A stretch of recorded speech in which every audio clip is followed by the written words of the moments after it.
Aujourd'hui, nous entamons la deuxième partie du risque juridique. Alors, pour la deuxième partie, nous allons parler des 3 points. Donc, nous allons parler de l'hypothèque non inscrite à la conservation. Nous allons expliquer en quoi cela était un facteur de risque. Le nantissement non inscrit ou RCCM.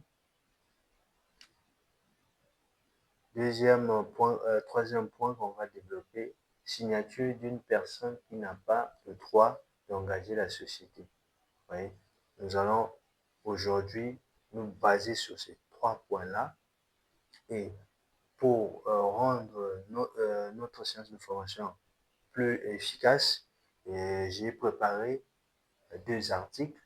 Nous avons l'article 206.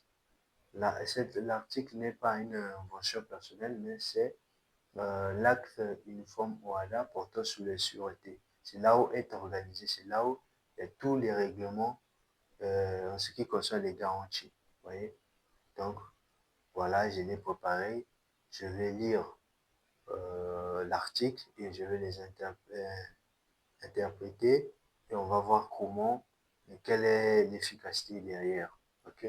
Donc, voilà pour aujourd'hui. On va commencer avec l'hypothèque. Alors, c'est quoi l'hypothèque? Tout simplement, l'hypothèque, c'est le fait de donner en garantie un bien comme une parcelle, une maison, vous voyez, une parcelle construite, une parcelle non construite, vous donnez en garantie en contrepartie d'un crédit. C'est ce qu'on appelle pas l'hypothèque. Donc, j'ai ma parcelle, je veux obtenir un crédit, par exemple, dans une banque. Alors, je vais proposer comme garantie ma parcelle. Donc, je donne ma parcelle en garantie contrepartie du crédit. Vous voyez, donc c'est au cas où si je n'arrive pas à rembourser, la banque peut vendre la parcelle que j'ai donnée en garantie pour réaliser. Vous voyez, non? Quand je donne en garantie, c'est pour que la banque puisse, au cas où si je n'arrive pas à rembourser, la banque prend sur le bien cette parcelle, vend cette parcelle et récupère les liquidités, ce qu'on appelle la réalisation de la garantie. Vous voyez, c'est ça. Donc, ce qu'on appelle l'hypothèque. Donc, l'hypothèque ici, c'est le fait de donner en garantie une parcelle. Ça peut être des immeubles, ça peut être voilà, un terrain bâti et non bâti. Voilà, c'est ce qu'on appelle par l'hypothèque. Alors, à quel moment l'hypothèque devient un facteur de risque? L'hypothèque devient facteur de risque lorsque certaines formalités ne sont pas remplies. Vous voyez? Donc, pour que la garantie, vous voyez, par exemple ici, l'article ici dit, tant que l'inscription n'est pas faite, l'acte hypothécaire, c'est-à-dire, quand on parle de l'acte ici, on voit, c'est le contrat d'hypothèque. Parce qu'avant que le client donne en garantie, il y a d'abord l'accord, c'est-à-dire le client est d'accord, mais à ce moment-là, on passe par l'acte. On va rédiger l'acte, le client va signer l'acte, ce qu'on appelle l'acte. Donc, en fait, c'est un contrat, c'est tout simplement un contrat dans lequel le client lui-même donne en garantie. Donc, il accepte de donner en garantie sa parcelle. Vous voyez, c'est ce qu'on appelle l'acte hypothèque. L'acte d'hypothèque. Donc, c'est un contrat. Voilà, là, c'est mentionné de la société, c'est la banque et le client. Le client accepte de donner en garantie sa parcelle. Le contrat là s'appelle l'acte d'hypothèque. Vous voyez? Alors, on va continuer. On a dit est inopposable au tiers et constitue entre les parties. Les parties, ici, on voit deux. La banque ou la microfinance et le client. Donc, on voit 2 personnes. Donc, est inopposable au tiers et constitue entre les deux parties, banque et le client qui sollicite un crédit, une promesse synallagmatique, c'est-à-dire une promesse il y a réciprocité. C'est-à-dire, ici, la promesse entre les parties, on a dit banque et client. C'est-à-dire, quand ça dit une promesse, c'est-à-dire la banque s'engage à financer et le client s'engage aussi à céder en garantie sa parcelle. C'est voilà pourquoi on appelle ça contrat synalagmatique. C'est une promesse entre les deux. Donc, les deux parties s'engagent envers, voilà, c'est ce qu'on appelle contrat synalagmatique, qui les oblige à procéder à la formalisation. Alors, ici, on parle de qui les oblige. Ça veut dire que inscrire à l'hypothèque, c'est très important. D'accord? Nous allons les développer par un exemple. Je veux prendre un exemple. Monsieur, on va prendre, voilà, l'établissement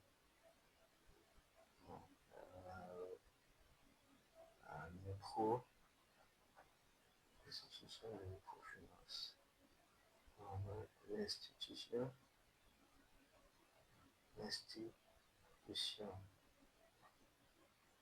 de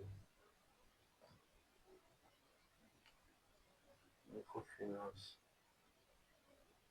FM, ok? Le FM,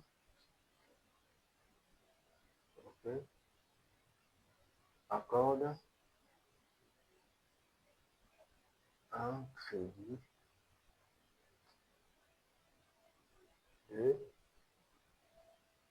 1,5 million, voilà, pour une durée de 12 mois à monsieur, monsieur, monsieur Luamba. Voilà, monsieur Luamba. Garantie.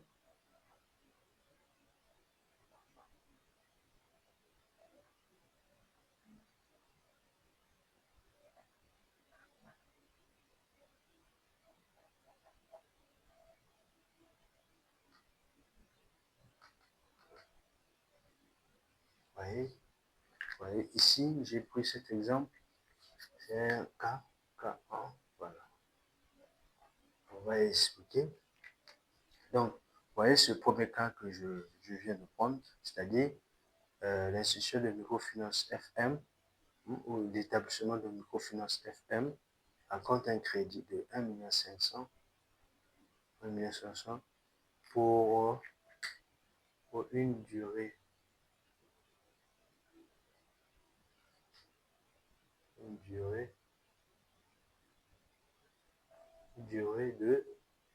de 12 mois à M. Luamba.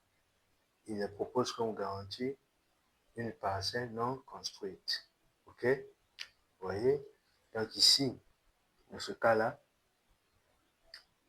il y a lorsque deux établissements de microfinance et le client s'accordent, ils sont d'accord, il y a ce qu'on appelle la validité des actes. Vous voyez, non? L'acte d'hypothèque, là, il y a validité. Pourquoi? Parce qu'il y a eu, premièrement, capacité juridique, deuxièmement, consentement. Pour qu'il y ait validité des actes, il faut qu'il y ait consentement. Donc, le fait que le client est d'accord pour céder en garantie par sa parcelle et la banque aussi est d'accord d'accepter ce garantie-là, à ce moment-là, on peut parler de validité des actes. Mais par contre, si l'acte-là n'est pas formalisé, cette acte-là devient inopposable aux tiers, comme nous dit l'article 206. Alors, qu'est-ce qu'on veut nous faire comprendre ici?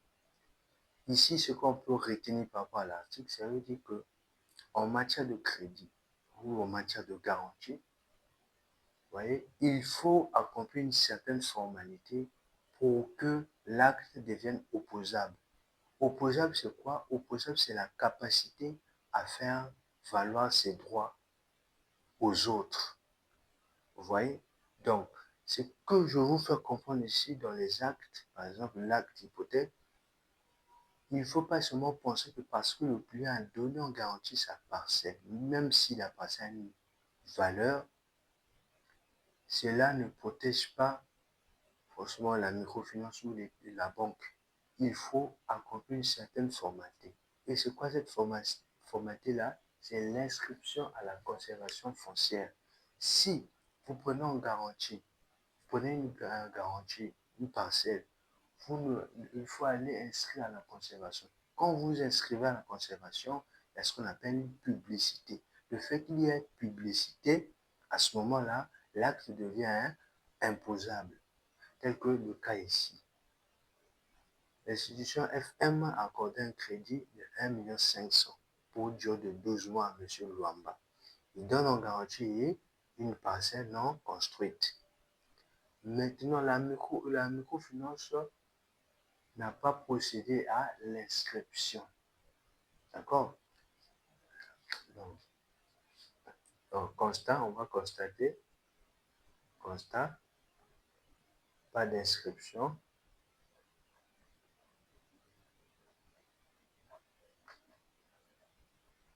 À la conservation.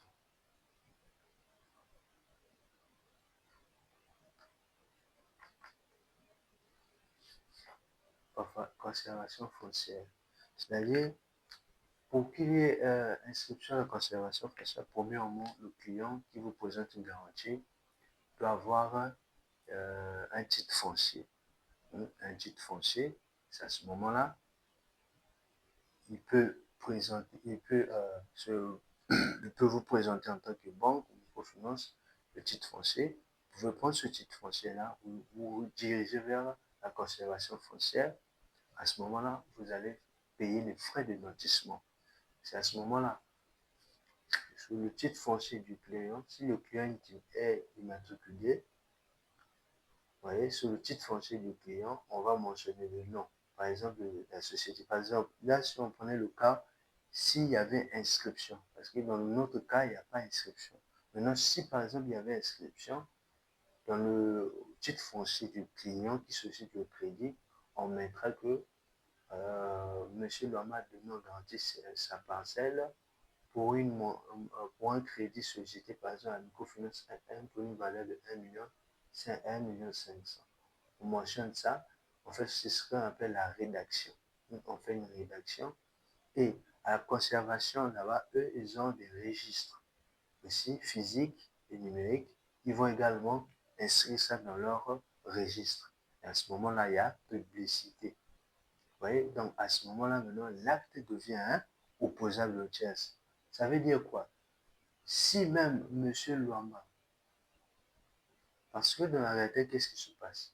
Le client peut vous donner une attestation comme document parcellaire. Mais il va dans une autre microfinance ou dans une autre banque. Dans une banque là-bas, on lui impose de présenter un titre foncier. Et si le client est malin, le client peut aller voir le fonds Toto, peut aller lui proposer quelque chose pour qu'on puisse lui refaire l'attestation de vente. Et à base de cette attestation de vente-là, il peut maintenant chercher à entamer la procédure alors que le crédit est encore en cours. Vous voyez, donc voilà pourquoi vous êtes professionnel, vous êtes un analyste de risque. Ne pensez pas que parce que la parcelle est bien construite, tout est au point, que la banque ou la microfinance est en sécurité. Non, il faut obligatoirement accomplir certaines formalités. Et parmi ces formalités-là, c'est l'inscription à la conservation foncière. Quand vous le faites, à ce moment-là, il y a publicité. Même si le client donne en garantie cette parcelle et qu'il prend cette parcelle-là, il va vendre cette parcelle.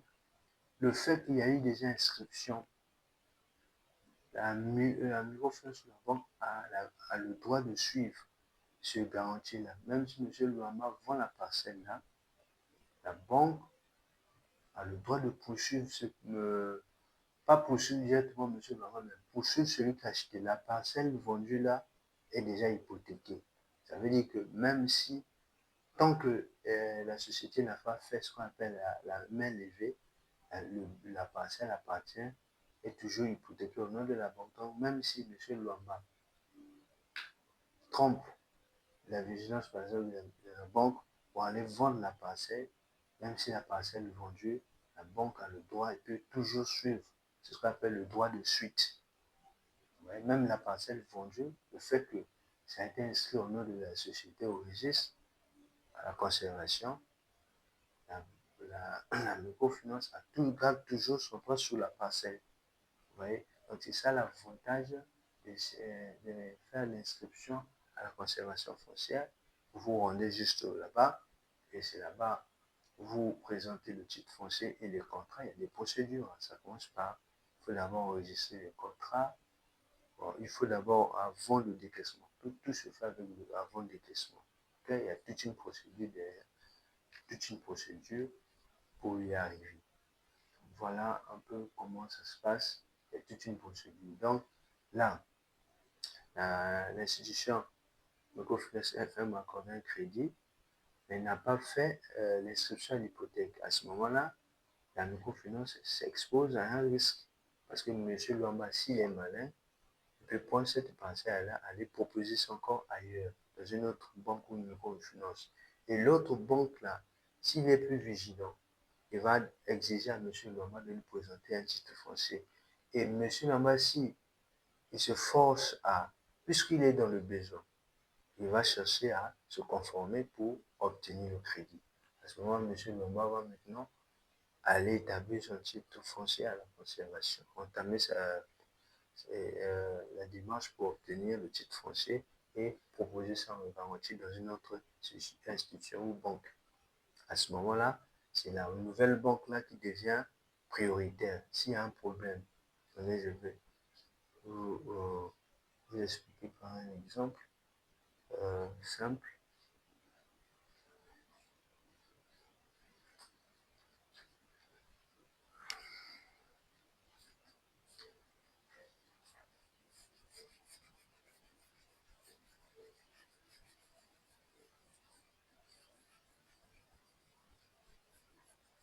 Voilà. Donc, premier cas, accord d'un crédit, non parcelle non construite, constat, pas d'inscription hypothécaire. Okay? 3 mois après,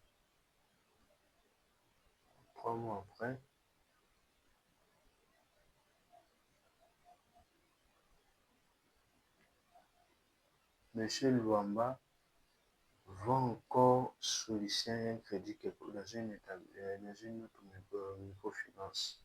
Il vient à microfinance LK. Il sollicite un montant de 2 millions. Alors, la microfinance LK lui impose, dit que si vous voulez qu'on vous accorde 2 millions, avec votre garantie de la parcelle, vous devez nous présenter, on doit faire ce qu'on appelle l'inscription à la conservation. Alors, M. Luamba, comme il est dans le besoin, tout en sachant qu'il a déjà encore son crédit de 1,5 million qui est en cours. Il n'a pas encore fini total de rembourser, mais il a jugé bon d'aller encore emprunter ailleurs. C'est ce qui existe dans la pratique. Les clients sont parfois tentés d'aller prendre ça et là, c'est ce qu'on appelle par l'endettement croisé, les endettements croisés. Voilà, l'endettement croisé. Donc, il vient à LK, il sollicite encore un montant de 2 millions. Alors, la parcelle qu'il avait donnée en garantie, là, c'est la même parcelle qu'il vient de donner à LK en garantie. Maintenant, LK lui impose, dit que sinon, on va, pour prendre cette parcelle, il faut qu'il y ait inscription. Alors, M. Lamba accepte. Et LK se présente, se dirige vers la conservation foncière pour faire ce qu'on appelle l'inscription à l'inscription hypothécaire. Voilà, à ce moment-là, sur le titre foncier de M. Luamba, alors que sur le premier cas, il avait présenté, par exemple, il avait présenté l'attestation de vente. Mais le deuxième cas, ici, on lui oblige, si vous voulez céder 100 000, il faut que le titre, vous devez me présenter le titre foncier. Parce que le client peut avoir 2 documents de séparation. Il peut avoir le titre foncier, il peut avoir aussi, il peut avoir l'attestation. Bon. Pour un client, par exemple, qui a l'habitude de société de crédit dans la plupart des microfinances, dans les microfinances, parfois, on accepte les attestations de vente, les autorisations d'occuper et autres, ils acceptent. Donc, il y aura la tendance à avoir deux documents. Voilà. Donc, sur ce cas-là, le cas a été vigilant, il a imposé à M. Lamba, M. Lamba a accepté et qu'il est dans le besoin. Alors, qu'est-ce qui se passe? M. Lamba est aussi décaissé ici, on a décaissé 2 millions, et à 4 mois d'échéance, M. Lama se retrouve en difficulté de payer. Ici aussi, là où on avait LK aussi constate que M. Lama ne paye plus. Là également, là où on a encore vu 3 mois après, on constate que ça ne marche plus. Alors, comme il avait donné en garantie une parcelle, on a les deux institutions de microfinance. Donc, on voit ici FM et LK. Donc, on est face à une situation de, par exemple, deux établissements de microfinance. Voilà. Ils ont comme garantie une parcelle. Vous voyez, non? Vous voyez la situation. Maintenant, qu'est-ce qui se passe? FM était l'établissement qui a accordé le crédit avant LK. Mais le fait que LK a accompli ce qu'on appelle une formalité, il est allé inscrire à la conservation, LK a plus de priorité que FM. FM sera en difficulté de faire valoir ses droits. Pourquoi? Parce que FM n'a pas procédé à l'inscription à la conservation. Donc, sous le titre foncier de M. Luamba, on retrouve le nom de l'établissement LK. C'est à ce moment-là que LK est maintenant en priorité et FM perd son rang. Donc, donc le créancier, c'est-à-dire la microfinance qui sera prioritaire, ce sera LK parce que LK accomplit ce qu'on appelle l'inscription à l'hypothèque. C'est ce que nous dit l'article ici. Vous voyez? C'est ce qui nous dit l'article ici, inopposable. Vous voyez, inopposable de tiers, c'est lorsqu'on ne peut pas imposer ses droits aux autres. Vous voyez, c'est le cas par exemple. FM, c'est lui qui a été le premier à décaisser, mais le fait qu'il n'a pas formalisé l'hypothèque, à ce moment-là, LK va maintenant l'imposer. Donc à ce moment-là, c'est LK qui est prioritaire. C'est ce que l'article nous veut faire comprendre. Il dit ceci, tant que l'inscription n'est pas faite, l'acte, c'est-à-dire le contrat d'hypothèque entre le créancier, entre la microfinance et le client, est inopposable. C'est-à-dire qu'on ne peut pas imposer ça aux autres. C'est le cas ici. Donc FM ne peut pas imposer ici sur la garantie parce qu'il n'a pas accompli une formalité d'inscription.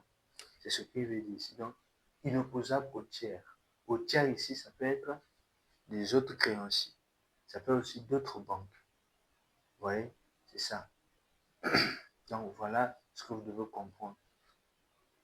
C'est ce que vous devez comprendre. Donc, pour que la garantie, la parcelle qu'on nous a donnée, pour que nos banques ou microfinances, pour qu'on ait la capacité de conserver ce bien-là, il faut qu'on aille faire l'inscription à la conservation foncière. C'est le seul moyen qu'on peut conserver, rendre notre droit plus sûr. En cas de, s'il y a des litiges, s'il y a plusieurs créanciers, à ce moment-là, le fait que nous, on a fait l'inscription à la conservation, à ce moment-là, nous sommes en premier rang, on sera en priorité. Parce qu'en matière de crédit, ce n'est pas celui qui a décaissé le premier qui sera le premier servi. Non, il y a un principe qui existe, ce qu'on appelle principe de rang. On dit le premier inscrit, le premier servi, ce sera la même chose ici. Donc, lui, c'était le premier servi, mais lui, c'était le premier inscrit, celui qui a inscrit. Lui, il a été le premier à servir le client, mais il n'a pas inscrit. Par contre, LK était le premier, il a servi en deuxième position, mais l'établissement qui a inscrit à ce moment-là, c'est lui qui prend la place, alors que FM avait financé avant. Donc, voilà la logique qu'il faut comprendre. Vous voyez? Donc, c'est l'importance de cet article-là. Ça veut nous faire comprendre que ici, il ne suffit pas seulement de signer les actes. S'il y a l'acte, c'est bon, il y a validité, ça produit, validité, ça veut dire que ça produit déjà de l'effet juridique. OK? Mais ce n'est pas encore opposable aux tiers. On ne peut pas encore imposer ça aux autres. Donc, pour que ça devienne opposable aux autres, il faut aller faire ce qu'on appelle l'inscription à la conservation foncière pour qu'il y ait la publicité. C'est à ce moment-là, l'acte d'hypothèque devient maintenant opposable. À ce moment-là, même si la parcelle-là est donnée à un autre établissement de microfinance comme garantie, à ce moment-là, nous, on garde la microfinance garde sa place. Ouais, c'est ça. Mais il y a des cas aussi le client peut donner par exemple en garantie ici, il donne en garantie et il prend la même, il peut encore vendre cette même parcelle-là. Mais le fait qu'il y a des inscriptions, la banque aussi a ce qu'on appelle le droit de suite, c'est-à-dire une parcelle qui a été vendue. Le fait qu'il y a eu, la banque a fait ce qu'on appelle l'inscription à la conservation, donc la banque peut suivre ce bien-là, même si celui a été vendu, le propriétaire n'a pas le droit de dire que non, je ne savais pas que c'était une parcelle déjà hypothéquée. Non, le fait qu'il y a des inscriptions, la banque a la même mise sur la parcelle, tant que le crédit n'est pas encore totalement remboursé. La banque n'aura plus la même mise sur la parcelle une fois que le crédit est terminé. Une fois que le client a remboursé totalement son crédit, la banque délivre ce qu'on appelle la main levée. Après la main levée, le document arrive au niveau de la conservation. Au niveau de la conservation, on fait ce qu'on appelle par la radiation. On annule la garantie. À ce moment-là, le client peut maintenant engager cette parcelle-là pour autre crédit s'il le souhaite. Voyez? Donc c'est ça un peu la logique que vous devez maîtriser, vous qui suivez cette formation. Vous qui suivez, vous qui êtes abonné à Académie Microfinance. Donc voilà ce qu'on pouvait dire sur l'hypothèque. Je crois qu'on va revenir prochainement pour voir comment on va calculer maintenant les frais hypothécaires. Nous allons maintenant entamer avec le nantissement non inscrit au RCCM et nous allons expliquer en quoi est-ce que c'est un facteur de risque juridique.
Alors, nous allons entamer avec le nantissement.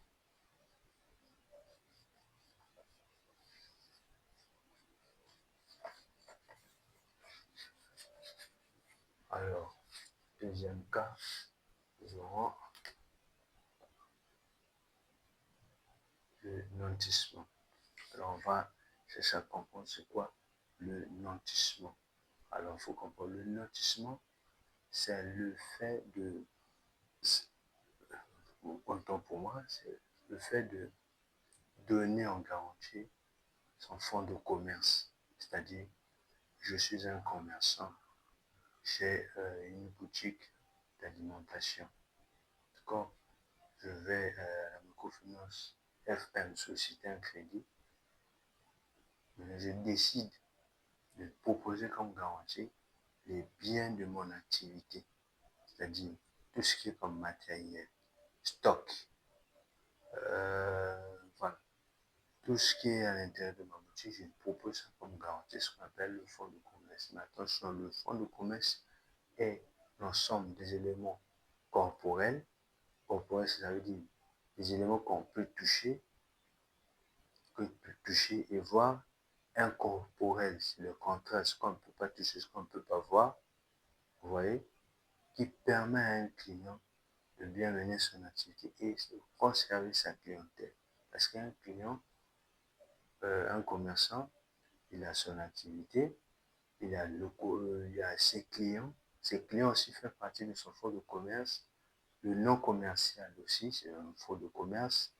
L'enseigne, l'enseigne de l'activité aussi, c'est un fonds de commerce. Tout ça, c'est ce qui constitue le fonds de commerce. Le contrat de bail également aussi constitue ce qu'on appelle le fonds de commerce. Vous voyez? Donc, c'est ça. Donc, le lotissement aussi, lorsque le lotissement est inscrit au RCCM, à ce moment-là, la garantie aussi devient, l'acte de lotissement aussi devient opposable aux tiers. C'est la même chose ici, vous voyez. Pour qu'il y ait inscription, l'article 51 de l'acte uniforme ou à la portant sur les sûretés précise que l'inscription des sûretés mobilières est faite à la requête du créancier, de l'agent de sûreté ou du constituant. Vous voyez, ici, on nous donne 3 conditions. On nous dit les conditions. Ça veut dire que l'inscription ici, ce n'est pas automatique. Il faut qu'il y ait requête, ça veut dire qu'il faut qu'il y ait demande. Alors, qui est censé faire cette demande-là? C'est ce que l'article nous précise. On dit le créancier, c'est-à-dire la banque qui accorde le crédit, qui peut solliciter le lotissement, qui peut solliciter par exemple l'inscription RCCM, l'agent de sûreté, une personne habilitée à le faire, ou bien le constituant. Le constituant ici, ça veut dire le client lui-même, celui qui sollicite le crédit. Il peut aussi décider lui-même d'engager la procédure pour rendre le financement plus rapide. Donc, il peut décider lui-même de prendre l'engagement là. Mais dans la pratique, les activités de banque, de microfinance, c'est très souvent la banque elle-même, la microfinance, qui entame cette procédure-là pour être plus sûr et voilà, assuré. Donc voilà. Donc ici, on a le lotissement. Je viens d'expliquer le lotissement. J'ai parlé d'inscription. Alors, on va voir le RCCM. Voilà. Je vais vous présenter un document. Vous allez voir. Voilà. C'est ça, le document. Donc, ça, c'est ce qu'on appelle un extrait.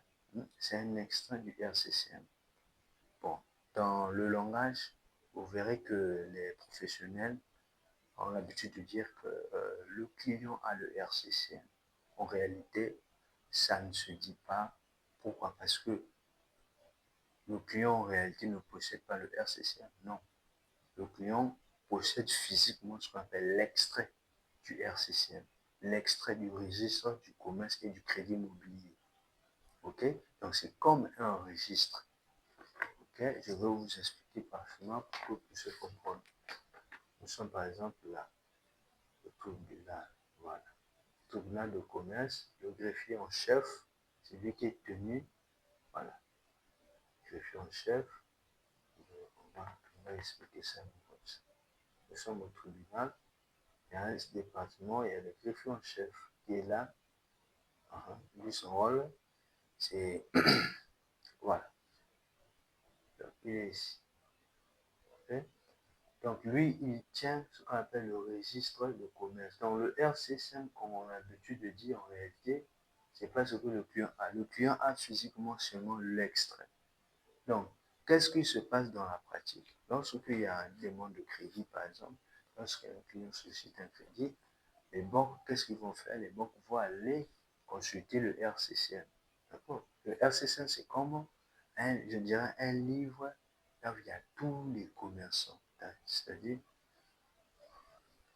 vous voyez, comme ce cahier-là, vous voyez, il y a 228 pages. Vous voyez, non? Il y a 228 pages. Donc, dans ce cahier-là, il y a le nom, par exemple, de tous les commerçants qui sont enregistrés, par exemple, ici, dans la ville, par exemple, de Dolisie. Ici, c'est tenu par ce qu'on appelle le greffier en chef. Greffier en chef. Voilà. C'est lui qui tient ce registre-là. Vous voyez, dans le registre, là, il y a les informations des commerçants. Voilà. Vous voyez, là. Donc, c'est le RCCM que ça est tenu par au niveau du tribunal de commerce. Alors, le client en sa possession n'a que l'extrait. Donc, dans l'extrait, là, il y a déjà ces informations qui figurent là. Également, il figure également ici. Là, ici, c'est encore même plus détaillé. Donc, ce que le client a en sa possession, ce n'est que ça. Alors ici, qu'est-ce qu'on trouve? On trouve l'immatriculation du client. Donc, le fait que le client est déjà enregistré, on lui attribue l'immatriculation. C'est à travers ces immatriculations-là que les banques qui vont faire leurs analyses, ils vont essayer de voir, comprendre et vont venir comparer les informations qui figurent dans l'extrait du RCCM. Ils viendront consulter le RCCM. En réalité, le RCCM, c'est au niveau du tribunal, pas auprès du commerçant. Donc, les banques vont venir consulter, vont venir voir. Ah bon, nous, on a reçu un monsieur, par exemple, monsieur Malanda, est-ce que c'est un commerçant? Ils vont consulter le RCCM. Le RCCM, le SM va dire oui, oui, exactement. Ici, on a écrit l'immatriculation. C'est quelle immatriculation? C'est GC10. Ah oui. Donc, au niveau du registre, il y a également ces informations-là. Donc, ce qu'on donne au client n'est que l'extrait. Vous voyez, parce que le client, en tant que conseiller, doit en avoir, c'est la preuve. Ça, le fait d'en avoir l'extrait, l'immatriculation, ça donne, c'est comme une reconnaissance, c'est comme l'acte de naissance d'un commerçant. Ça donne une reconnaissance au plan national, au plan régional et au plan continental, surtout dans tous les pays membres de l'OADA. Il faut un commerçant doit avoir son RCCM. Si vous avez votre RCCM, vous allez par exemple dans un pays, Sénégal, là, membre de l'OADA, vous pouvez librement exercer votre activité parce que ce sont les mêmes lois qui s'appliquent, les articles, je suis en train de lire, ce sont les mêmes articles qui sont appliqués par exemple au Sénégal. Peut-être qu'il peut y avoir certaines modifications, mais surtout, la base, c'est les droits OADA. Parce que c'est une convention, voilà, pays ont signé, ont adopté. Vous voyez? Donc, ils peuvent avoir aussi, chaque pays peut avoir ses lois au niveau national, mais les conventions aussi, les lois au niveau, par exemple, des conventions aussi comptent énormément. Ouais. Donc, voilà comment vous expliquer. Donc, le RCCM n'est pas tenu par le client. Le client a que l'extrait. D'accord? Donc, dans le RCCM aussi, il y a toutes les informations d'évolution. On doit mettre à jour le RCCM. Parce que le RCCM, là, doit être mis à jour. Puisque plus l'activité évolue, plus aussi il y a des changements. Et ça doit être figuré dans le RCCM. Au cas où le client ne le fait pas, si vous êtes un analyste, vous constatez que le client a un RCCM, mais ici dans le RCCM, vous constatez qu'il y a cohérence, il n'y a pas vraiment de cohérence à ce moment-là, ça doit vous mener à plus d'analyse. Pourquoi n'a pas modifier certaines informations? Parce que plus l'activité connaît subit des changements, plus le commerçant est tenu de venir mettre à jour son RCCM au niveau du. Voilà. Donc c'est comme ça que ça se passe. Donc le RCCM, c'est un élément très capital. Ne pensez pas que le RCCM, c'est juste, bon, quand on dit que le client doit être immatriculé, c'est juste des formalités. Non, ça joue beaucoup de rôle. Okay? Et ça permet aussi de vérifier. Ouais? En consultant le RCCM, vous pouvez savoir que, par exemple, M. Malonga, qui est immatriculé tant avait déjà nanti, voilà, avait déjà inscrit son fonds de commerce, avait déjà nanti son fonds de commerce. Rien qu'en consultant le RCCM, vous pouvez découvrir certaines informations que vous n'avez pas reçues auprès du client. Raison pour laquelle, si vous suivez mes vidéos précédentes, j'ai parlé du mot recoupement. J'ai parlé du recoupement. Voilà. Donc, en consultant le RCCM aussi, ça fait partie des recoupements parce que là, vous êtes en train de comparer les informations. Vous voyez ce que le client dit, ce que vous voyez sur l'extrait du RCCM, ce que vous pouvez consulter dans le RCCM, vous voyez la cohérence. À ce moment-là, vous pouvez avoir une idée. Parfois, le client, par exemple, pour le cas des sociétés SA, le capital initial, vous allez voir par exemple sur l'extrait un capital de 10 milliards, mais vous allez venir consulter ici, vous allez constater que le capital, par exemple, seulement de 1 million. Mais pourquoi il n'y a pas eu de modification? C'est à ce moment-là, ça va vous pousser à approfondir au niveau de l'analyse. Vous devez savoir aussi que le RCCM va aussi vous permettre de savoir si la société ou le client qui vient solliciter le crédit auprès de vous est stable. Parce que plus le client est instable, plus le risque de crédit aussi augmente. Vous voyez, il faut voir, il faut consulter, il faut avoir l'habitude d'aller consulter le RCCM pour voir des informations relatives à l'activité du client. C'est très important. Ça va vous aider à éviter beaucoup de risques. Sinon, vous allez découvrir que parfois, l'activité a été déjà vendue. Parfois, l'activité, il y a beaucoup de choses qui peuvent se passer. Si vous ne consultez pas le RCCM, vous serez surpris. Et c'est souvent quand le client n'arrive pas à rembourser que vous allez découvrir beaucoup de choses. Donc, la réalité, c'est ça. Donc, voilà. Et ce que j'avais préparé ici également, c'était voilà, ça c'est l'extrait pour les personnes morales. Hein. Ici, c'est les sociétés à responsabilité limitée. Vous voyez, par exemple, l'extrait du RCCM, ici, vous voyez, il y a beaucoup d'informations ici qui peuvent vous aider dans votre analyse. Par exemple, vous avez les noms des associés. Vous voyez, en regardant, en analysant, vous pouvez voir les associés. Et ici, dans cette société, il y a un des associés qui est en même temps gérant. Donc, il est à la fois associé, en même temps, il gère la société. Donc, en consultant le RCCM, ce que le client vous présente, vous analysez la situation et vous allez aussi vous rapprocher ici, analyser aussi certaines informations, faire ce qu'on appelle le recoupement, essayer de voir est-ce que le capital a changé, est-ce qu'ici il y a une modification, mais est-ce que dans la source là-bas, il y a eu une modification. Est-ce que dans le RCCM là-bas, au niveau du tribunal de commerce là-bas, il y a eu modification? Parce qu'à chaque fois, telle qu'une société comme ça, le DG peut partir, donc il y aura le gérant peut démissionner, peut avoir d'autres associés qui peuvent arriver. Vous voyez?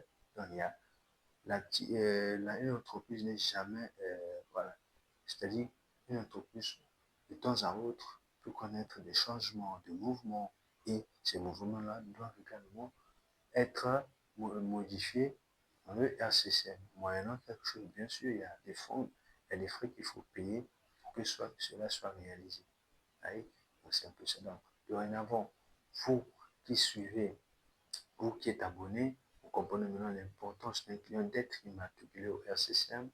Okay? Ça permet une traçabilité, ça permet de, voilà, c'est comme l'historique juridique d'une entreprise, comment une entreprise a commencé, même la date de commencement, la date de naissance de l'activité, la durée de vie de l'activité. Tout ça, en consultant le RCCM, vous allez voir ça. D'accord? Donc voilà ce qu'on pouvait dire sur le RCCM. Donc aujourd'hui, en tant que professionnel, en tant qu'analyste de risque, vous pouvez vous rendre au niveau du tribunal de commerce pour vérifier certaines informations relatives aux clients, savoir si est-ce que son fonds de commerce a été déjà inscrit au RCCM. C'est très important de le faire. Sinon, à ce moment-là aussi, vous exposez un risque. Vous voyez, un client vous donne son fonds de commerce, monsieur Mbalo. Il vous donne, il sollicite un crédit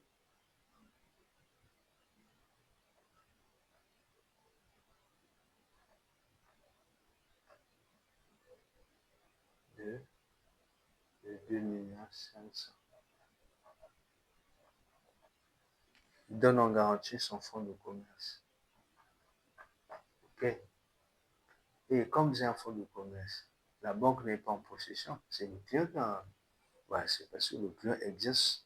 Mais le client aussi peut aller voir la microfinance quand pour solliciter un crédit, alors il peut aussi décider de proposer en garantie le même fonds de commerce. Alors qu'il a déjà donné son garantie dans d'autres institutions de microfinance. C'est ça la réalité.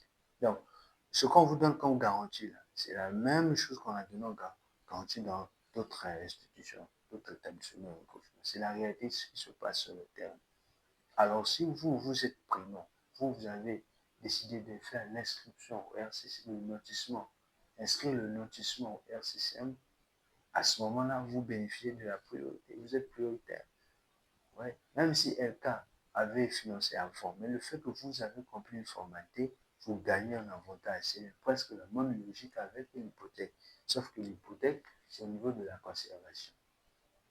Et ça concerne ce qu'on appelle les biens immobiliers, les biens qui ne bougent pas là. Voilà. Les terrains, bâtiments et autres. Vous voyez, c'est ce qu'on appelle par l'hypothèque. Par contre, le lotissement ici, on voit tout ce qui est mobilier. Hein? Voilà. Donc, il faut voir ça. Il faut voir ces notions. Donc, ne dites pas que le client a donné son fonds de commerce. Non, le client a donné son fonds de commerce. Oui, c'est une garantie, oui. Mais est-ce qu'il y a une formalité? S'il n'y a pas de formalité, à ce moment-là, vous vous exposez. C'est un risque. Parce que d'autres institutions peuvent venir imposer au client. Puisque le client est de leur besoin, le client va s'aligner. Le fait que le client s'aligne, là, à un moment-là, il y aura inscription au RCCM. À ce moment-là, vous qui avez financé avant, vous perdez votre place. Vous aurez des difficultés en cas de à faire valoir vos droits, ce qu'on appelle inopposabilité aux tierces. Donc, la notion que vous devez retenir ici, validité des actes, opposabilité des actes, c'est deux notions. Le contraire d'opposabilité, c'est inopposabilité. Voyez? Inopposabilité, c'est lorsqu'il n'y a pas eu formalisation. Quand il y a formalisation, directement, il y a opposabilité. C'est-à-dire, si ici, le fonds de commerce est de non garanti, chacun oppose. Donc, lui, il va venir. Non, non, non, ça c'est. Donc, le client a donné le fonds de commerce, c'est pour moi, c'est ce qu'on m'a donné en garantie. Lui aussi vient. Ah, FM aussi vient, par exemple. Ah, moi aussi, en garantie. Le fonds de commerce m'a été donné en garantie. Lui aussi, il vient. Donc, les deux là, vous voyez, non, ils sont là maintenant pour le fonds de commerce. Oh, c'est lui qui a formalisé, c'est lui qui a fait l'inscription du lotissement RCCM. À ce moment-là, il est prioritaire. Vous voyez, non? C'est là où ça devient sérieux. Vous voyez? Vous allez dire non, mais nous, on était le premier à financer le client, on était le premier à accompagner le client, mais tout ça, ça ne compte pas.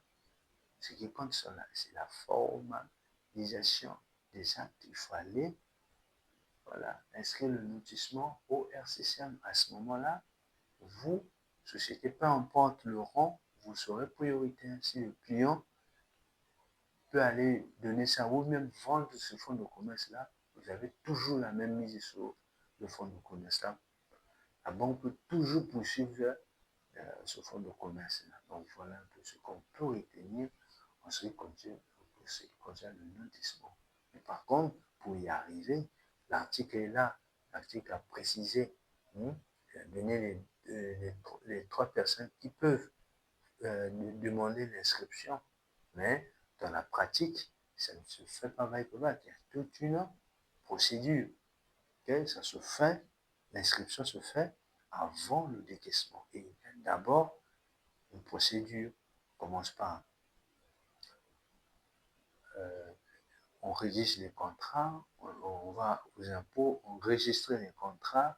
À ce moment-là, avec les contrats, on peut se présenter au niveau du tribunal pour vérifier certaines informations. Si on se rend compte que le fonds de commerce n'a jamais été inscrit au RCCM, à ce moment-là, on peut maintenant demander l'inscription. À ce moment-là, le greffier en chef va inscrire dans le RCCM que monsieur Ton, immatriculé Ton, a le nom comme fonds de commerce, a donné par exemple comme garantie son fonds de commerce.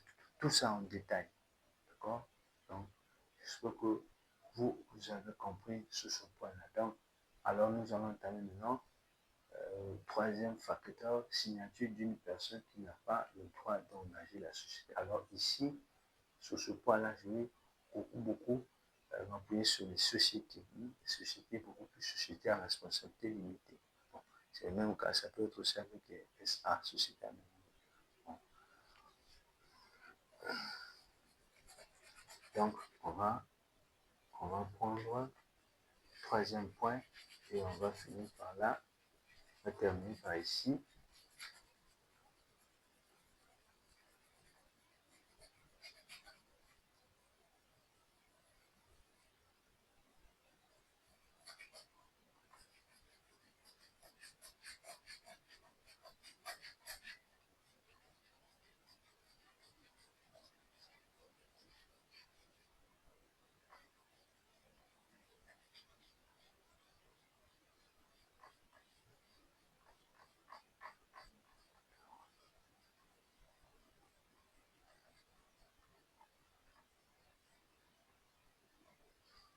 Alors ici, signature d'une personne qui n'a pas le droit d'engager la société. Bon, ici je fais, je m'adresse directement aux analystes risques, aux contrôleurs internes, ceux qui prennent des décisions, bon, c'est qui va analyser le dossier, surtout quand vous analysez une entreprise. Ouais.